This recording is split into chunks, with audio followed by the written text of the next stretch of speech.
Bonjour à toi, j'espère que tu vas bien. Je reprends mon micro après pas mal de temps de silence. Pour ma part, l'actu est un petit peu mouvementée, enfin comme l'actu d'ailleurs générale, hein, n'est-ce pas?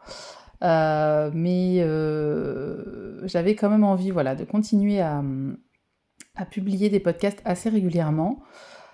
Je sais que je vais continuer ce projet, je ne sais pas exactement quelle forme il va prendre. Je pense que je vais diversifier un petit peu les contenus que je propose. Essayer aussi de faire peut-être des contenus vidéo un peu plus courts qui viendront en complément ou en écho des podcasts. Mais je vais faire voilà, je pense une remise à plat vraiment de mon projet, de mes messages, etc. et des personnes à qui je m'adresse dans les prochaines semaines, prochains mois. Donc ça va probablement bouger un petit peu. Je sens vraiment ce besoin aujourd'hui de me poser un petit peu et de reprendre vraiment le grand pourquoi je fais tout ça, pour qui je le fais et quels sont les messages que je souhaite euh, véhiculer. Voilà, ça c'était la petite intro et oui, et c'est vrai que pour ma part, alors je sais que récemment il y a eu un portail énergétique, alors je ne suis pas spécialiste, mais apparemment le 9 septembre, c'était un portail énergétique important pour laisser derrière soi ce qui doit l'être et fermer les portes qui doivent être fermées. Et c'est marrant parce que voilà, c'était le dernier jour effectif de travail dans l'entreprise, dans le grand groupe dans lequel j'ai travaillé pendant 8 ans. Et donc ça y est, là maintenant, j'ai définitivement voilà, quitté mon poste et donc pour moi, c'était quand même une page importante qui se tourne. J'ai eu aussi beaucoup de changements récemment dans les derniers mois dans ma vie personnelle puisque je me suis séparée du père de mes enfants et même si les choses se passent de manière très fluide et se passent très bien. D'ailleurs, ce sujet-là, probablement que j'en parlerai quand ce sera un petit peu plus derrière moi et un peu plus intégré, digéré, etc. J'aurai beaucoup de choses sans doute à dire aussi sur ce sujet-là, hein. Mais je crois qu'il est tout à fait possible de se séparer quand on s'aime encore et dans de très bonnes conditions, dès lors qu'on ne vibre plus dans la forme de la relation telle qu'elle est, et on peut faire évoluer une relation, par exemple de couple, vers autre chose sans pour autant qu'il n'y ait plus d'amour entre deux personnes. Et voilà, je pense que j'aborderai aussi ce sujet-là par la suite. Mais ça fait quand même beaucoup de changements dans ma vie qui ont fait aussi que c'était pas toujours évident de prendre mon micro et de continuer ce podcast, mais j'ai pas envie de laisser tomber pour autant. Et là aujourd'hui, j'aimerais aborder un sujet, ça faisait un moment que je voulais l'aborder, un sujet peut-être un peu plus terre à terre et en même temps qui va me permettre d'aborder à travers cet exemple-là cette notion de jusqu'à quel point finalement on peut, je dirais, vivre en accord avec ses valeurs profondes. Euh, Jusqu'à quel point c'est possible, jusqu'à quel point ça devient inconfortable, etc. Je pense que c'est des questions que beaucoup d'entre vous peuvent se poser sur plein de sujets différents. Et donc ça me semblait intéressant d'aborder ça. Et puis ça peut aussi intéresser des personnes qui se posent la question de ce mode d'alimentation, puisque donc on va parler d'alimentation, et plus précisément d'alimentation végane, d'alimentation végétale, ou plutôt végétalienne, hein, si vraiment on veut être précis sur les termes, puisque je précise, donc en fait, le véganisme, c'est vraiment un mode de vie qui inclut également, donc qui inclut le fait de ne consommer aucun produit animaux en termes d'alimentation, donc ça va être vraiment pas de viande, pas de produits laitiers, mais également donc pas d'œufs, et puis mais également pas de miel, par exemple, et puis pas d'utilisation de produits d'origine animale, également par exemple pour l'habillement, pour se chausser aussi, etc. Donc par exemple pas de pull en laine, pas de chaussures ou de sacs en cuir. Donc ça va plus loin que l'alimentation végétalienne. Mais souvent, par abus de langage, on va dire je suis végane, je mange végane, etc. Mais en fait, c'est vrai que le véganisme, c'est quelque chose de plus large. Moi, je vais plutôt parler de l'alimentation végétale ou végétalienne. Et qui donc, comme je le disais, hein, c'est donc une alimentation qui n'inclut aucun produit d'origine animale, donc pas de viande, pas de poisson, pas d'œufs, pas de lait, pas de fromage, pas de yaourt, pas de miel également. Donc, en préambule, j'aimerais dire que donc moi j'ai expérimenté ce mode d'alimentation pendant quasiment 6 mois, depuis mars de cette année, même si, comme je vais le raconter dans mon témoignage, j'ai fait quand même des écarts. Hein. Et donc j'ai expérimenté ce mode d'alimentation, mais je n'ai jamais eu envie de dire je suis végane. Parce que pour moi, de toute façon, c'était un choix alimentaire que je fais à un instant T en conscience, mais ce n'est pas quelque chose qui me définit. Je ne crois pas, donc à l'heure actuelle, je ne me définis pas à travers mon mode d'alimentation et je ne crois pas que je le ferai un jour. Et donc même si je décidais d'adopter ce mode d'alimentation d'une manière définitive, ce qui n'est pas le cas aujourd'hui d'ailleurs, eh bien je ne me verrai pas dire je suis végane, de même que je ne me vois pas dire je suis végétarienne. Parce que pour moi, voilà, c'est une manière de m'alimenter à un instant T, mais qui peut évoluer dans le temps et qui ne vient pas, qui pour moi n'est pas constitutif de mon identité. Donc voilà, c'est vrai que par abus de langage, je l'ai peut-être fait, mais voilà, j'ai du mal avec le fait de se définir par son régime alimentaire en fait. Ou par tout autre comportement d'ailleurs, quel qu'il soit. Parce que voilà, pour moi, ça ne définit absolument pas qui je suis. Voilà, c'est juste un comportement que j'adopte. Ça, c'était important pour moi de le préciser déjà. Et puis, je vais te raconter un petit peu cette expérience, donc de quasiment 6 mois que j'ai menée. Je vais t'expliquer pourquoi déjà j'ai décidé de faire cette expérience. Comment ça s'est passé pour moi, qu'est-ce qui était facile, qu'est-ce qui était difficile. Et enfin, je terminerai par finalement où j'en suis aujourd'hui, qu'est-ce que j'en ai retiré de tout ça et vers quoi je me dirige aujourd'hui.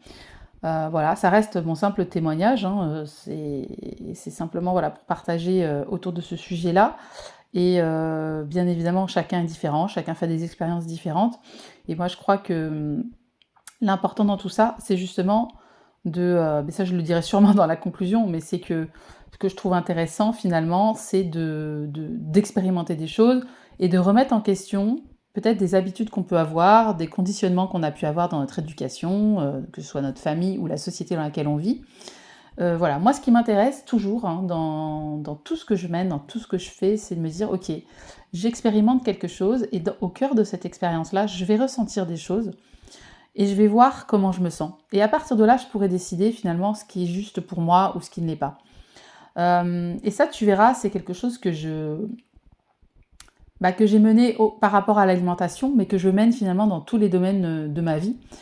Et ça nécessite simplement à un moment donné ça, de se dire ok, je vais expérimenter quelque chose que je n'ai encore jamais fait. Je vais sortir de mes habitudes, de ce que je crois être, ou plutôt de ce que je crois être ce qui me convient. Pour voir s'il n'y a pas d'autres manières de faire. Voilà, c'était vraiment ça au départ ma motivation et donc je vais te raconter un petit peu comment tout ça s'est passé. Donc déjà, pourquoi est-ce que j'ai pris cette décision au mois de mars de l'année dernière d'adopter une alimentation 100% végétale, donc végétalienne. En fait, c'est une idée qui me trottait dans la tête depuis quand même pas mal de temps, parce qu'il y a peut-être, l'année précédente, j'avais commencé à m'intéresser à la notion d'alimentation consciente, alors je ferai peut-être un podcast aussi là-dessus parce que j'aimerais bien continuer à explorer ça. Mais l'idée de l'alimentation consciente, c'est vraiment d'essayer de manger en étant en pleine conscience lorsqu'on mange, donc vraiment prêter attention au niveau des sens, par exemple de ces sens à la vue, l'odorat, tout ce qu'on perçoit quand on est devant son assiette, et puis après quand on est en train de manger plus lentement, de prêter vraiment attention aux couleurs, aux odeurs, à ce qu'on ressent devant différents aliments, etc. Comment les saveurs vont se développer dans notre bouche quand on mange, etc. Et de se reconnecter également à finalement l'origine, je dirais, des aliments qu'on ingère en fait.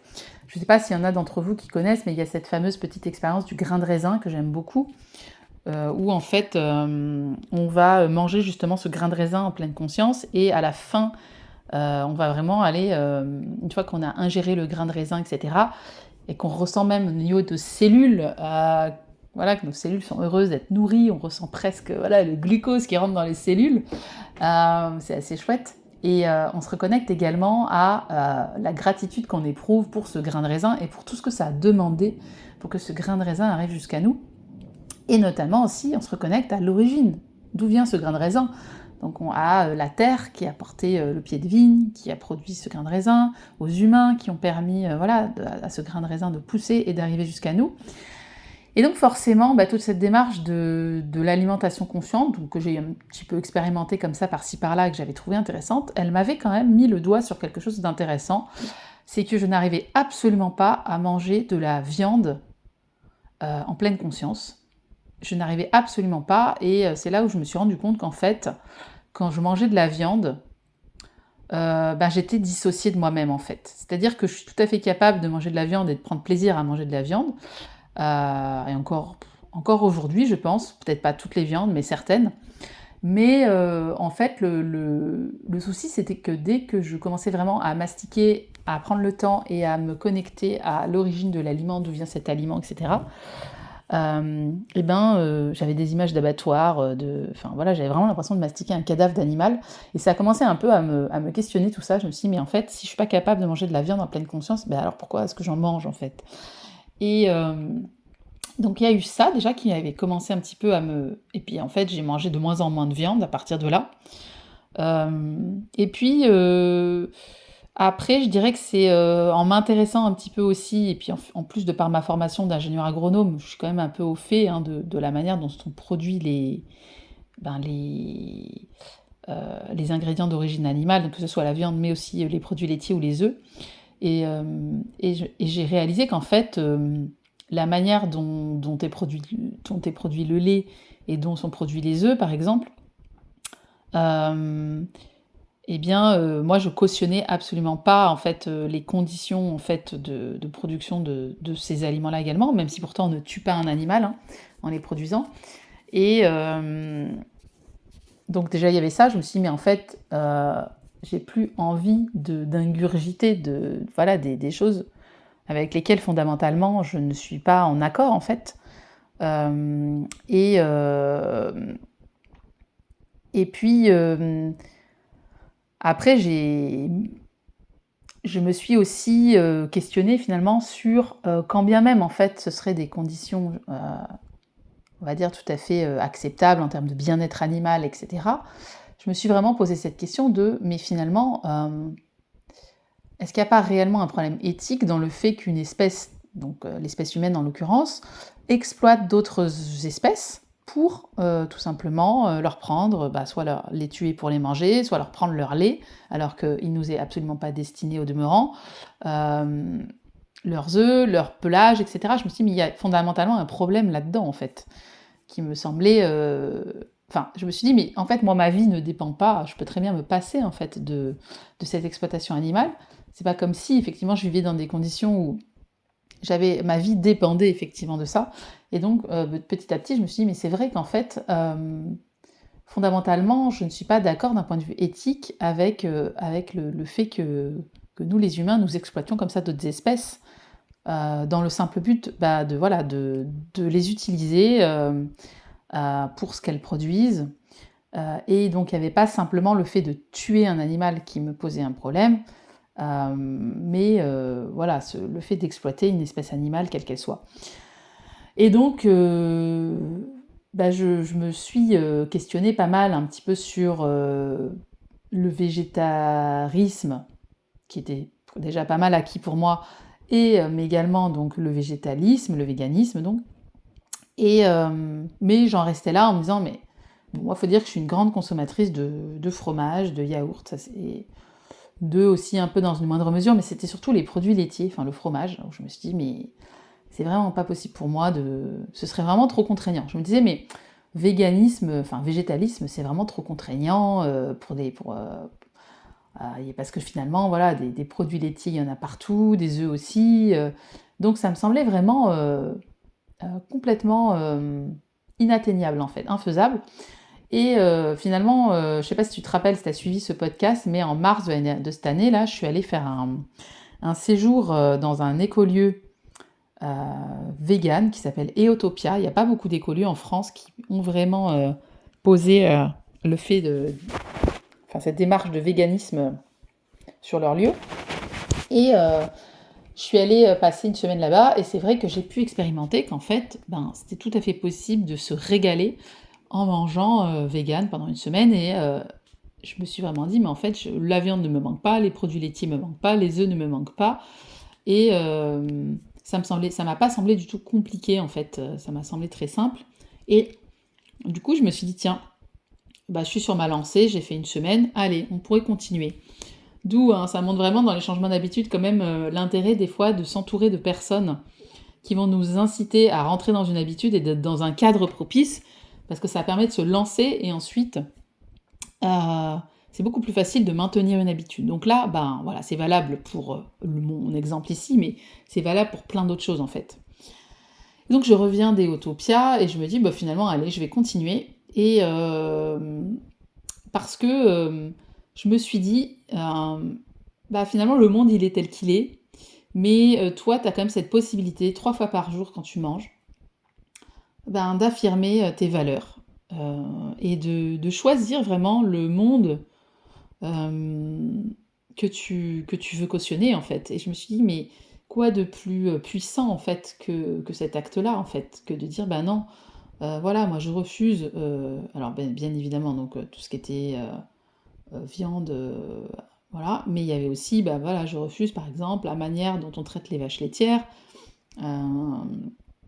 je refuse aussi toute cette... Parce qu'il faut savoir que voilà, quand dans l'industrie laitière et même dans l'industrie des œufs, en fait, il y a donc de la souffrance animale, évidemment, puisque ce sont des élevages, pour la plus grande majorité, intensifs. Et donc dès qu'on achète par exemple des produits transformés, et bien évidemment, ça provient d'élevages de ce type-là. Mais il y a également des effets collatéraux, en fait, par exemple, pour tout ce qui est, par exemple, élevage de poules pondeuses, ça veut dire qu'en fait, on va tuer tous les individus de sexe mâle pour privilégier uniquement les poules pondeuses. Donc voilà, il y a plein de conséquences qu'on on voit pas forcément. Et c'est pareil, par exemple, pour les veaux, puisqu'une vache qui produit du lait, il a forcément fallu qu'elle soit inséminée et qu'elle mette bas. Et du coup, que fait-on des veaux derrière, en fait, puisqu'on va garder le lait pour nous les humains. Donc il y a tout un tas de choses, en fait, qu'on on perçoit pas forcément en tant que consommateur si on se pose pas la question, qu'on cherche pas l'information. Mais moi, en tout cas, voilà, j'avais plus envie de cautionner ça. Surtout, une fois de plus, et je le répète, parce que j'étais dans un contexte où je peux faire ce choix-là. Bien évidemment, c'est sûr que si on vit, je sais pas moi, en Mongolie, dans un village isolé et qu'on a 2 vaches, 3 chèvres et qu'en fait on dépend complètement de l'animal pour se nourrir, parce que très peu de produits végétaux à disposition, là c'est pas du tout la même chose. Pareil si on vit en montagne ou voilà, des choses comme ça, où on vit dans des endroits où on n'a pas accès effectivement à une diversité végétale telle qu'on peut l'avoir par exemple en France, dans mon cas. Donc il y avait vraiment, voilà, c'était je fais ce choix-là, mais parce que c'est dans mon contexte à moi, et que je peux me le permettre, et que je sais que je peux m'alimenter de manière équilibrée, et avoir plaisir à manger sans avoir besoin d'avoir recours aux produits animaux. C'était vraiment cette logique de me dire, ok, je peux, c'est tout à fait possible de le faire, donc pourquoi ne pas le faire en fait. Voilà. Et c'est vraiment parti de là, et je peux vraiment confirmer une chose, et ça c'est quand même important de le dire, c'est tout à fait possible de manger 100% végétal, et d'avoir une alimentation totalement équilibrée, sans aucune carence, à l'exception de la vitamine B12, mais je vais y revenir juste après. Et puis, c'est également complètement possible de manger 100% végétal et d'avoir énormément de variété, énormément de plaisir à manger. Par contre, ce qui est difficile, et ça je m'en suis rendu compte au fur et à mesure des semaines et des mois, c'est pas en fait d'être végétalien tout seul dans son coin. Moi, chez moi, voilà, ça ne me pose aucun souci, puisqu'après le moment où je fais mes courses, après je suis rentrée chez moi, j'ai mes ingrédients, j'ai mes trucs, voilà, la question se pose pas, et franchement, Ça n'a posé vraiment aucun souci. Bon, après, peut-être qu'effectivement, je suis une personne qui n'est pas particulièrement attirée au départ de toute façon par la viande, c'est possible. Donc ça aide forcément. Mais en tout cas, c'est complètement possible de se régaler en mangeant 100% végétal, contrairement à certaines idées reçues, et c'est complètement possible de n'avoir aucune carence et d'être en forme. Donc ça, déjà, c'est important quand même de débunker ces deux idées reçues-là, c'est que oui, on prend plaisir à manger, et non, on n'a pas de carence. Voilà. Maintenant, alors il y a quand même quelques les éléments, donc c'est que donc il y a quand même le problème de la vitamine B12, qui est une vitamine qui se trouve uniquement dans les produits d'origine animale, mais il faut savoir aujourd'hui que les animaux d'élevage sont eux-mêmes supplémentés en vitamine B12, et que la vitamine B12 qu'on récupère à travers les produits animaux, c'est pour la plupart du temps de la vitamine B12 qui de toute façon est produite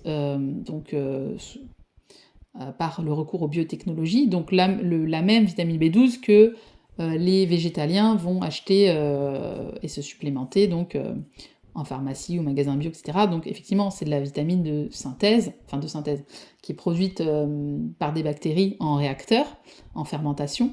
Mais je veux dire, c'est la même chose, de toute façon, c'est la même vitamine B12 qu'on ingère quand on mange des produits animaux, puisqu'en fait, c'est une vitamine qui normalement est produite à partir de bactéries qui se trouvent dans le sol, mais nos sols sont tellement appauvris qu'en fait, aujourd'hui,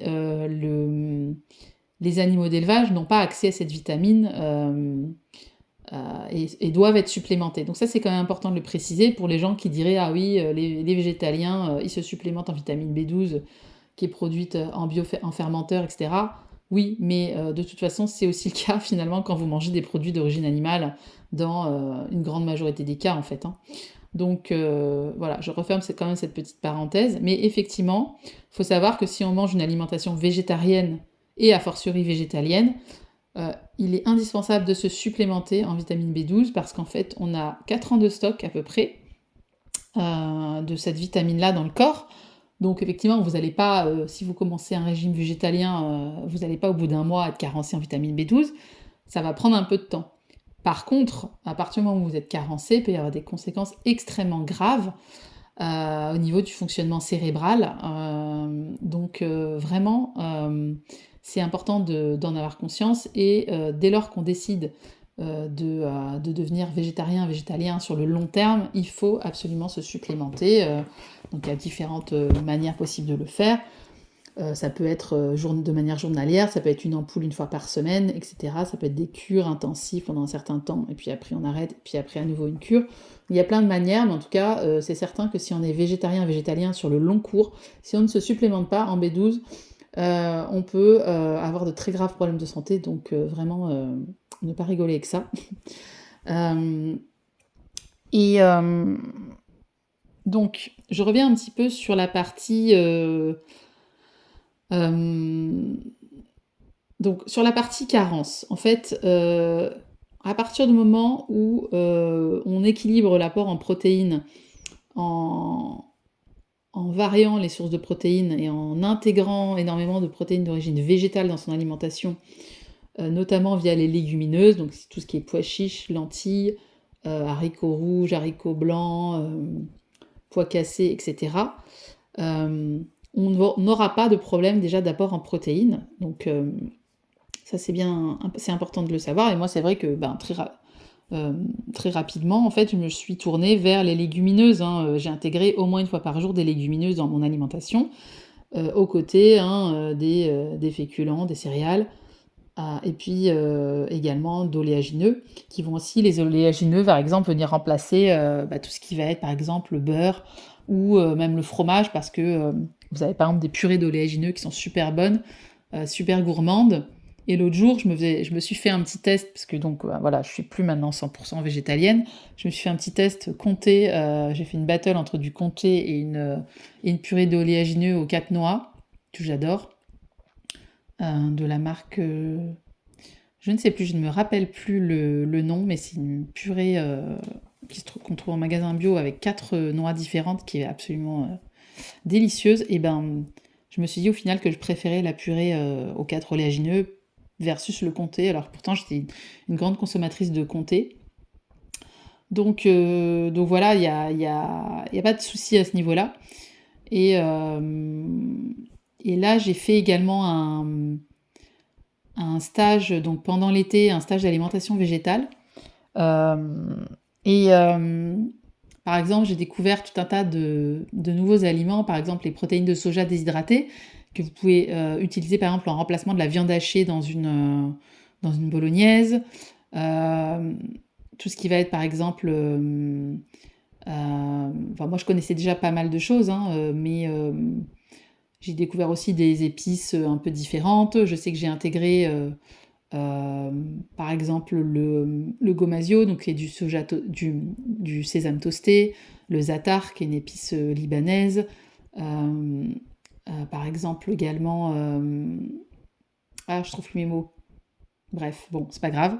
Mais en tout cas, enfin, ce que je trouve hyper intéressant, et moi c'était vraiment ma motivation de départ, c'est que forcément, pour équilibrer son alimentation, quand on enlève tous les produits d'origine animale, on est obligé d'être un peu créatif, d'être un peu...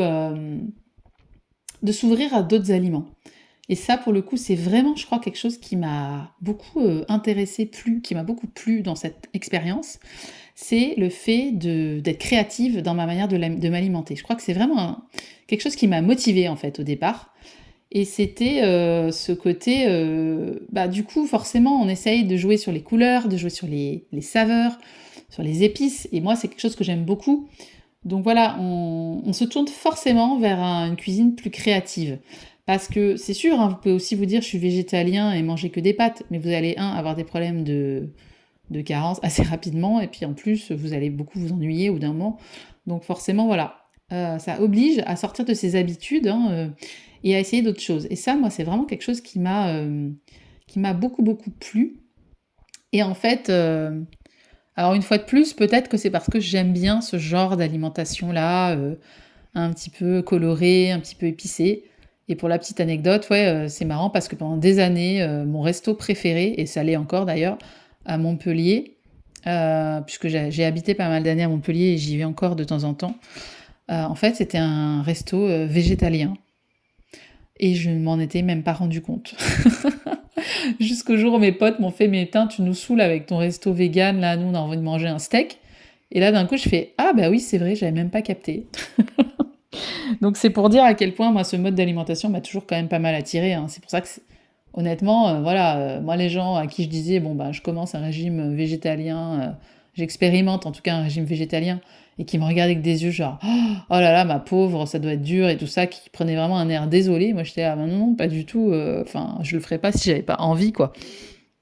Euh, donc ouais, tout ça pour dire que voilà, j'ai adoré ce côté voilà, découvert de nouveaux ingrédients. Alors voilà, par exemple aussi les graines germées. Alors je sais, c'est hyper cliché, mais franchement, les graines germées, moi j'adore ça, je trouve ça trop bon.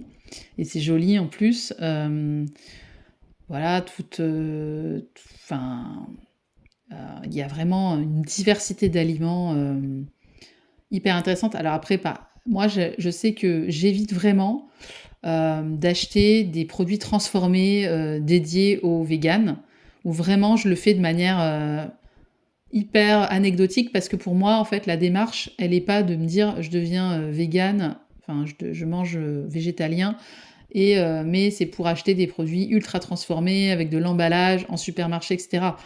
C'est une démarche globale, donc en fait, après, chacun fait ce qu'il veut, mais c'est sûr que moi, c'est pas du tout ma démarche. En tout cas, il faut savoir que dans les grandes surfaces et dans enfin, les enseignes d'agroalimentaire maintenant ont bien compris l'attrait qu'il y avait pour l'alimentation végétale et se sont saisis en fait de ce créneau-là comme d'un créneau marketing lambda quoi. Et pour des personnes qui par exemple seraient végétaliennes uniquement pour des raisons d'éthique vis-à-vis des animaux, bah, c'est vrai qu'on trouve des équivalents aux produits, on va dire, classiques à base d'animaux, absolument hallucinants. Moi, personnellement, c'est pas ma démarche, puisque de toute façon, ce que j'avais expérimenté chez Eotopia, c'était vraiment une alimentation zéro déchet, bio, local, etc. et vegan. Mais c'est ça qui m'avait intéressée, c'était de me dire, ouais, on peut cocher toutes ces cases-là, manger végétalien et quand même se régaler, quand même avoir des trucs pas trop prises de tête à préparer. Donc voilà. Moi, ça faisait vraiment partie d'une démarche plus globale, mais c'est sûr qu'on peut aussi adopter une alimentation végétalienne pour des raisons purement d'éthique animale, auquel cas, oui, bah, c'est vrai qu'on peut se tourner vers des produits ultra transformés, ultra emballés. Il y a une pléthore d'offres aujourd'hui, et c'en est même hallucinant quand vous goûtez ces produits-là, vous avez vraiment l'impression de manger des produits d'origine animale en fait, hein. C'est assez dingue. Mais moi voilà, j'avais pas envie d'avoir cette démarche-là et je suis restée sur une alimentation végétalienne, mais aussi, majoritairement bio, locale et avec peu d'emballage. Et je suis peu allée donc sur tout ce qui va être, par exemple, steak vegan ou, tofu un petit peu mais sans plus, yaourts végétaux un tout petit peu mais sans plus. Donc voilà, je suis restée sur des choses, plutôt peu transformées. Donc forcément, il y a un peu moins de diversité. Et donc, bah voilà, moi je le dis et je le répète, je peux en témoigner. Alors, venant, une fois de plus, d'un profil comme le mien, quelqu'un qui de toute façon aime bien au départ ce type d'alimentation-là, hein, mais c'est complètement possible d'avoir une alimentation saine, équilibrée et qui fait plaisir et qui met pas 15 plombes à préparer et 100% végétal. Voilà, c'est possible et c'est pas du tout aussi compliqué qu'on peut se l'imaginer. Ça me semblait vraiment important d'en témoigner et de le dire. Maintenant, moi aujourd'hui, j'ai décidé de ne plus être sur un mode d'alimentation 100% végétal pour plusieurs raisons que je vais énoncer ici et qui se sont dévoilées à moi au cours de l'expérience elle-même en fait. Déjà, il y a eu des craquages. J'ai eu pas mal de craquages. La question, voilà, est-ce qu'en 6 mois, t'as craqué? Bah ouais, j'ai craqué. Et je sais pas si c'est le cas des autres personnes qui ont un régime vegan, végétalien, mais moi, c'est mon cas en tout cas. Je crois que j'ai beaucoup de mal avec l'idée d'avoir quelque chose de très strict en fait. J'ai du mal avec ça. Rapport peut-être au fait que j'ai une dominance yin, hein. Je sais pas si tu te rappelles de l'épisode que j'avais fait sur les profils yang et yin. Je pense que quelqu'un qui a un profil yang, il va avoir plus de facilité à adopter un comportement à partir de ses valeurs, des valeurs qu'il a pu se mettre et de s'y tenir, alors qu'un profil yin comme le mien, je me laisse plus porter par l'envie du moment, etc. Et du coup, clairement, moi, c'est difficile d'avoir des règles à tenir de manière rigide. C'est très compliqué pour moi. Ça, j'ai commencé à le sentir assez rapidement, comme une chape de tristesse et je sentais une forme de quelque chose d'un peu lourd en fait dans tout ça, qui m'a un petit peu dérangée et qui s'est traduit par plusieurs choses. Donc le fait que par moments je faisais des craquages, et alors moi je n'ai absolument pas fait de craquage, je suis pas le genre à aller manger des steaks hachés crus ou des saucisses crues à 2h du mat dans mon frigo, comme on pourrait peut-être se l'imaginer quand on s'imagine qu'un vegan fait un gros craquage. En fait, pas du tout. Moi, j'ai craqué, par exemple, sur aussi bêtement que sur les biscuits de mes enfants, les biscuits au chocolat au lait de mes enfants, typiquement, le Nutella, mais vraiment, ou alors des trucs avec du fromage. C'est vraiment, je crois que moi, ce qui est plus difficile pour moi, c'est les petits biscuits, le chocolat au lait, le fromage, globalement. Et c'est là-dessus que j'ai fait des craquages. C'est pas du tout sur, finalement, de la viande, voilà. Et donc déjà, ça m'indique qu'effectivement, d'arrêter complètement ces produits-là, c'est compliqué pour moi. Et il vaut peut-être mieux, à la limite, que je m'autorise un petit peu et c'est ce que je fais aujourd'hui, un petit peu de fromage, par exemple, un fromage qui provient d'une petite exploitation, un petit fromage de chèvre, par exemple, ou un peu de chocolat au lait de temps en temps, voilà, un bon chocolat, vaut peut-être mieux que je m'autorise, c'est ce que je me suis dit en tout cas, que je m'autorise ça, plutôt que de faire des gros craquages sur les gâteaux de mes enfants, voilà. Et ça m'a d'ailleurs amené une réflexion intéressante quand même, c'est que je me suis dit qu'en fait, moi, des craquages sur des aliments comme ça, j'en fais que je sois dans un mode d'alimentation végétalien ou pas. Et ça m'a vraiment fait comprendre une chose, c'est que effectivement, quand je fais des craquages comme ça, alors ceux qui sont sujets à ce genre de choses comprendront, celles et ceux qui sont sujettes à ce genre de craquage comprendront parfaitement de quoi je parle. Je peux pas appeler ça de la boulimie ni de l'hyperphagie, mais c'est vraiment effectivement un moment où, tu sais, tu gobes, j'ai l'impression de gober des biscuits ou de gober des trucs sans vraiment, enfin, je suis pas complètement consciente de ce que je fais, en fait, voilà. C'est ça que j'appelle un craquage. Et donc voilà, ça m'amène au fait que c'est quand je suis pas consciente en fait. À un moment donné, il y a ma conscience qui switch en mode tac, je suis plus là. Et là, végétal ou pas végétal, enfin voilà, il y a plus rien qui répond quoi en fait. Et du coup, il y a vraiment un truc de poum, ma conscience elle se déconnecte et donc j'ai plus aucune notion du fait que par exemple ça va pas être sain pour moi de manger ça, et ni même de notion de donc déjà je respecte pas mon propre corps en faisant ça, mais je respecte pas non plus effectivement mes propres valeurs, puisque bah je me dis bah voilà, j'ai adopté ce régime végétalien pour respecter mes valeurs, mais dans les moments où je fais mon craquage, tout ça ça passe à la trappe, voilà. Et donc c'est du même c'est intéressant de voir que les craquages sont les mêmes qu'on soit enfin en tout cas pour moi, que je sois végétalienne ou pas en fait. C'est une histoire de conscience qui se déconnecte en fait. Mais bon, ça, il y a d'autres, enfin, comment dire, je reparlerai peut-être de ce sujet-là dans un autre épisode, mais c'est absolument pas, ça se résout pas du tout à un niveau, je dirais, nutritionnel en fait. Hein. C'est vraiment plus à un niveau euh,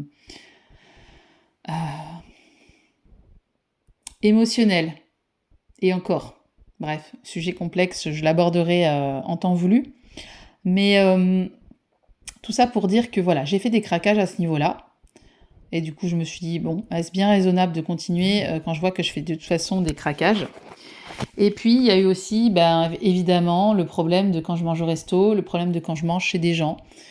Parce que j'avais pas, personnellement, trop envie d'être dans ce truc de rentrer dans un débat, une justification de mon comportement, etc. Et puis alors je sais qu'il y a des gens qui décident tout simplement de ne pas manger dans ces cas-là, ou d'emmener par exemple leur tupperware. Et je l'ai fait un petit peu, par exemple, je vais à un repas partagé, bah, je vais amener un truc végétalien, je vais le partager avec tout le monde, et ça c'est cool. Ça fait découvrir aux autres, et voilà, et c'est sympa. Mais il y a aussi des fois où je trouve que c'est super inconfortable et où ça nous met vraiment dans une position où on se sent mal, on se sent exclu, on a l'impression de s'imposer un truc qui est dur, qui est un peu contre nature, qui nous met à l'écart des autres. Et moi, pour moi, ça c'est vraiment très difficile.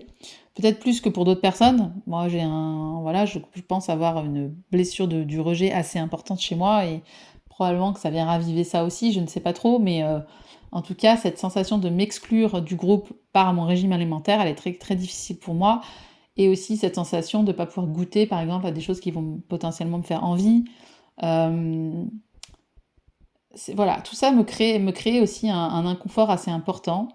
Et assez vite...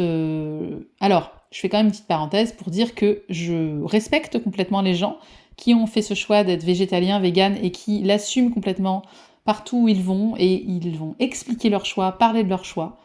Voilà, moi j'ai beaucoup d'admiration hein, pour les personnes qui font ça, et je respecte, parce que je pense que ça fait bouger la fameuse fenêtre d'Overton, c'est-à-dire que du coup, ça va quand même faire évoluer, enfin, ça peut faire évoluer les mentalités, hein, de fait d'avoir des personnes qui évoquent ce sujet-là, qui en parlent.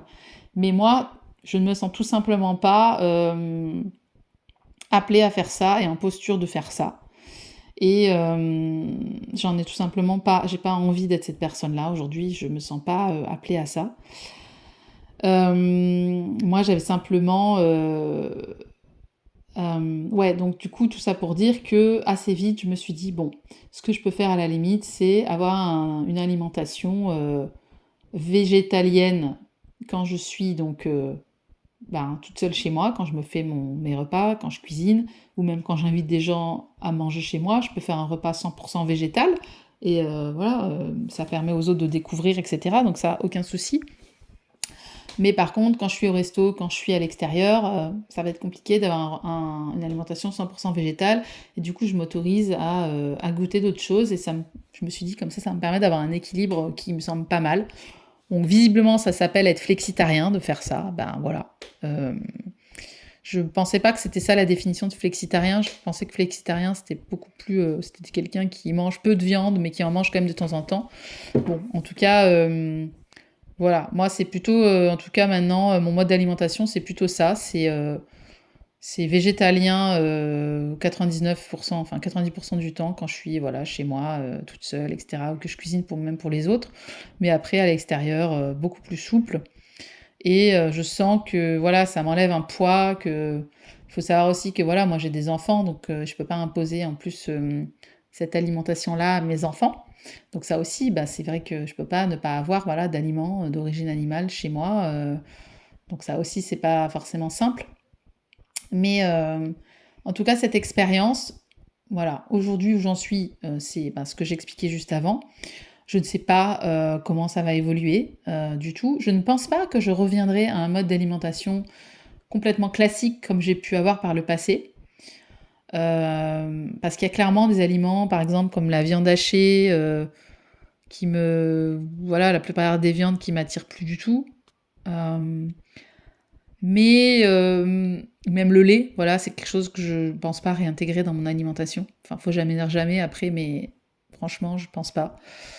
Euh, et donc, ce que j'ai apprécié, moi, dans cette expérience, en tout cas, c'est que ça m'a vraiment permis, et c'est ça que j'ai trouvé intéressant, de re-questionner peut-être des dogmes dans lesquels j'avais été élevée, des manières de cuisiner dans lesquelles j'avais été élevée, etc., et dans laquelle la société dans laquelle on vit nous incite. Et je trouve qu'il y a vraiment une forme de banalisation en fait de l'utilisation des produits animaux qui pour moi est vraiment pas acceptable en fait. Et voilà, je trouvais ça vraiment intéressant de remettre en question tout ça parce que je pense que si on est capable de le faire sur son alimentation, on est capable de le faire sur plein d'autres choses. Donc l'exercice et l'expérience valaient vraiment le coup d'être vécu pour ça. Ça vient aussi, ça a été une expérience qui m'a amené aussi, voilà, à devoir quand même me positionner par rapport aux autres, à, à affirmer mon point de vue, à évoquer, voilà, des choses que j'aurais pas forcément osé faire avant. Et puis, ça m'a aussi, comme je le disais avant, ça m'a vraiment amené à amener de la créativité dans ma manière de m'alimenter, découvrir d'autres aliments, m'intéresser à l'origine des aliments, etc. À découvrir d'autres saveurs. Et, euh, et ça, c'est vraiment quelque chose que je trouve précieux. Donc, cette expérience-là, vraiment pour ça, elle a été vraiment très, très intéressante. Et je crois que finalement, bah, tout ça me montre que comme dans beaucoup de domaines de ma vie, et probablement que je ferai peut-être un épisode aussi là-dessus, je crois que il y a parfois besoin d'aller expérimenter des extrêmes pour pouvoir ensuite réajuster et retrouver son centre. C'est-à-dire que d'une alimentation complètement classique, je suis passée à une alimentation végétalienne, donc je suis allée explorer à l'autre extrême pour finalement me dire, ok, moi peut-être que le curseur, il est peut-être un tout petit peu plus bas qu'une alimentation 100% végétale, par exemple. Et, euh, et c'est ça que je crois qui est intéressant dans n'importe quelle démarche qu'on peut avoir sur l'alimentation et puis sur tout le reste.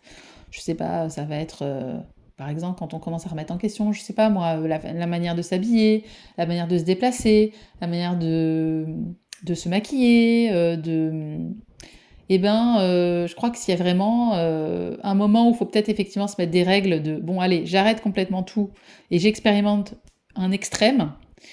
Et ensuite, à partir de là, une fois que j'ai complètement déconstruit mon ancien comportement, bah, je vois où est-ce que moi je me sens bien.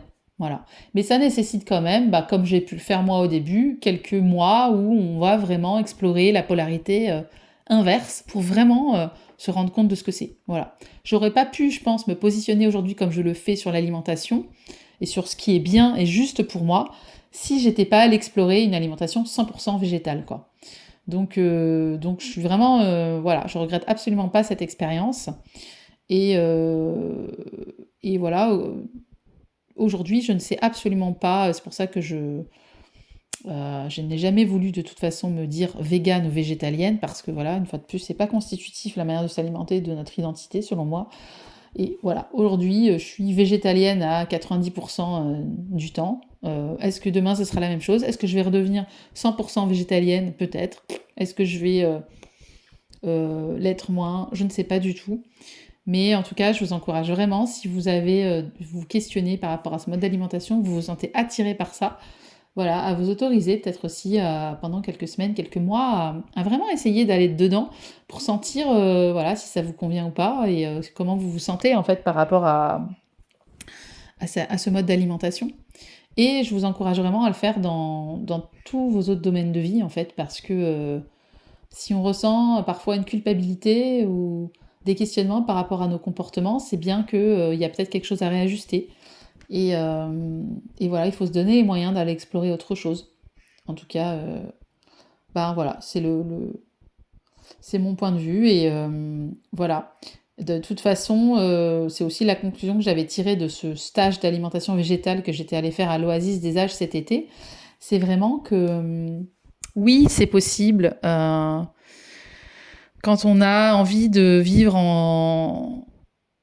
je dirais, en conformité avec ses valeurs profondes, de le faire. C'est juste que effectivement, on vit quand même dans un monde qui ne nous y encourage pas. Et donc, ça demande du courage et ça demande d'être entouré de personnes qui nous soutiennent. Voilà, ça c'est sûr. Et en tout cas, c'est un chemin qui est intéressant parce qu'il nous amène vraiment à déconstruire des choses qu'on croyait acquises, à re-questionner des dogmes dans lesquels on a pu être éduqué, élevé. Typiquement, une béchamel, ça se fait forcément avec du lait et du beurre. Ben non, pas du tout. On peut très bien faire une délicieuse béchamel avec de la margarine et du lait végétal, voilà, par exemple.